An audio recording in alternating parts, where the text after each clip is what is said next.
Hello there, it's Paul here and welcome along everyone. It was only a few months ago that I bought this Makita M9400 belt sander that I did a review, and it was a review from really when I bought it brand new, so there was no real sort of idea of how it was going to hold up and what sort of use I was going to use it for. Now I've got to say, this is a very heavy, powerful machine, and as I probably put in the original review, which if you haven't seen that and you're interested in this, then please do go back and have a look at that review, because I'll put links up in the corner here. There'll be hopefully a link at the end of the video and also down in the description. This certainly being so powerful and heavy, I don't use this in the normal format of a belt sander in this orientation. That really is designed for especially if you're sanding off a floor or something like that, the weight of this machine, and to move it around fairly reasonably you will need to do, because it will soon wear away the wood. And the only downside on that really is the lead is not massively long, so you will need to have one of those extension leads where it's just a single socket on there, so that at least you can move this around as much as possible. That's the real downside of this machine. Now the real upside of this machine is having this little bracket on here, which you just take the handle off there, put the bracket on, and at that point you can then turn it upside down that way and have it as a bench sander. Now the good thing about this as a bench sander, it's really stable.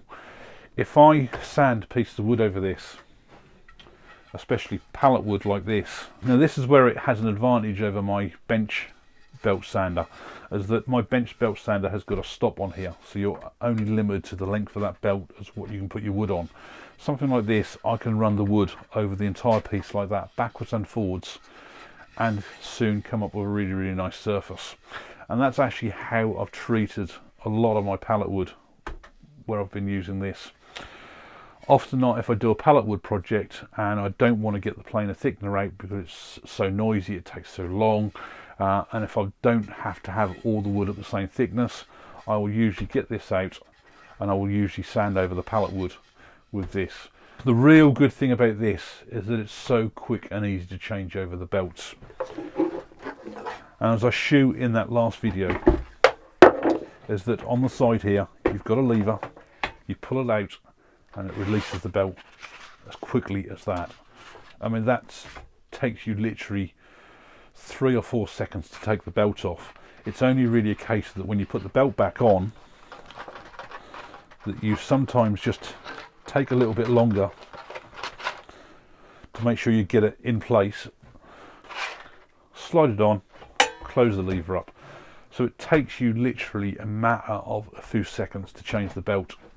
And the good thing about that is you get different grits, so that you can go through the grits quickly. So when I'm treating something like pallet wood, I might start off something as aggressive there as like that 40 grit, jump up to the 80 grit, and then go to a 120 grit.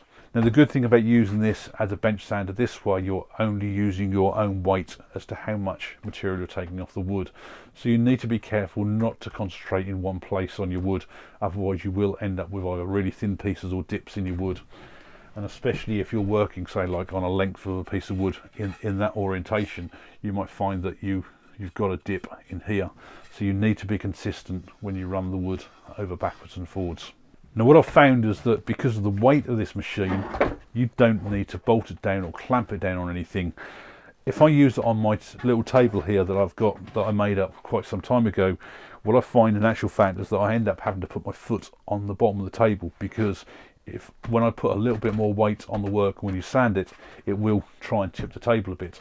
So it's not the actual machine that needs to be clamped down, it's really the surface that you've got just sat on.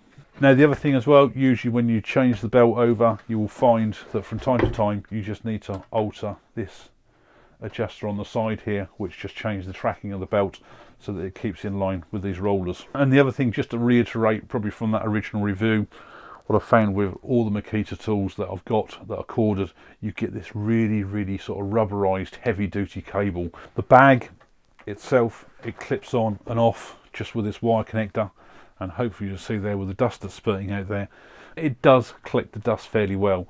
Now this is a sander, it's something that's going to fly dust around wherever you're using it.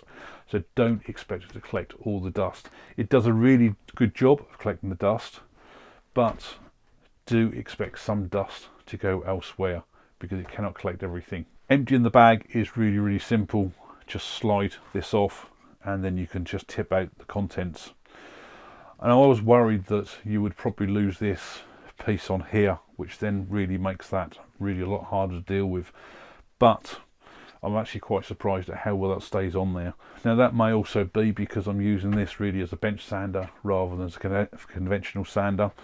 If you're using it in the other orientation, whether you're likely to lose that over time is another thing I don't know.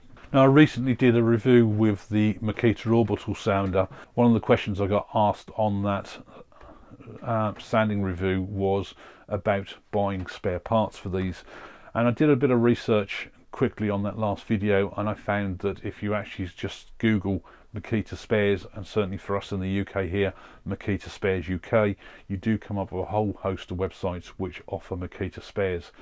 And I was actually surprised, actually, even with this orange range, which is not Makita's professional range, they had several websites actually had all the spares for that Makita orbital sander that I've got, and they had full exploded diagrams of the machinery, so you could quite easily identify the part that you want and the price. The only thing I will have to say is that you have to just double check the prices, compare different websites because they will be at different prices, and see if it's economical to actually buy that part. I would say there's going to be very, very few parts you're ever going to probably want for this. The only thing would be probably maybe this replacement pad under here, but you do get a spare when you buy the thing. So for reliability, I've got to say it's been very, very reliable so far. The only thing I have found on here is that this front roller, which runs freely, so it's all driven from this back rubber roller here, is starting to collect bits of rubber on there. That could be what I suspect is that where this is heating up, it's actually starting to lose some of the rubber off here. It gets picked up onto the belt and then transfers through the front roller here. Whether that's a common thing, I honestly don't know, but I can feel I've got a slight indentation on part of the roller here, so what has caused that, I don't know. Is it going to cause an issue long term? Again, I don't know. At the moment, really, all these rollers are there for is just to drive that pad around. It's this surface here of this pad which is replaceable. Now I've got to say this has had a reasonable amount of use. It doesn't get used on a very regular basis, but it's more really with the pallet wood projects and things like that where I need to use it as a belt sander on a bench basis like this where it gets used. Now because this is so big and bulky and heavy, I don't really have many places to store this in the shed, so I do actually keep it still in its original box. And one of the reasons I do that is because I actually have quite a few of these different belts, and therefore they all sort of squash up in the box with it together and it all packs away nicely. Now would I recommend this product? And I've got to say it really depends on what you want from this. If you're going to use it for in its normal upright position to sand big areas, especially like floors, it's got to be ideal. Whether it's too vigorous with the sanding, I honestly can't say, but you really need to be careful because with that 5 kilos of weight there pushing down on the actual sanding area, it's going to take out an awful lot of material quite quickly. As a bench sander in this format, I would highly recommend it. If you've got a bench sander, you'll know that with that guide on the front there and the coverings at this end where it feeds through, you're limited to how much air you can actually sand on there.